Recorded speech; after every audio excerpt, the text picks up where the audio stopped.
Thaubal District ki Wangbal Canal Mapanda Hangba Sorojini Oil Pump amadi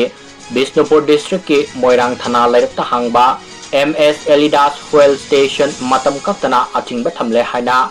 aina tingkraba lalaulo Z5 na thadorokpa serol amana khangalakle cherol asina makha taraduna hai Wangban Canal Mapanda Laiba Sorojini Oil Pump gi mapu Thokchom Zadumani Imalaibaki Ningtamba Hanjinabagi Lanthingnariba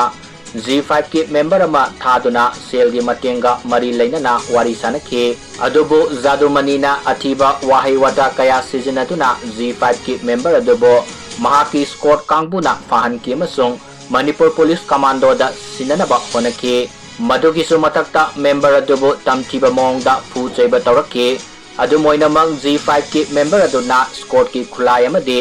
gypsy mullaga selakhe adubu ichini now oiba maramna state force ki khulai adudi thaudok thokfam oil pump aduda thamlamki aduga gypsy duna hairoki mafam amada thamlamki MS Elidas Fuel Station gi konjengbam jiten desu sel gi mateng pangbinaba haizarubada security force oina thamduna yaol ihogi mayokta phongna leblakki madugi damak ahanba warning oina haukiba January gi nipanda micham miyam soktana bamongda oil pump atuda bom pokhayanki adubu ke jitena sangjarakpagi mauta security force ta haidoktuna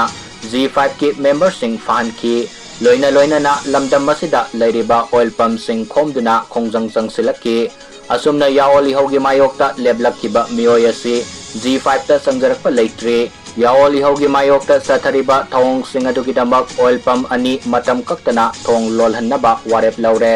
atai oil pump sing na makoyani saugatpa amadi makoygi matau tamduna yaol ihogi mayokta lepiganu haina serola sina makhatari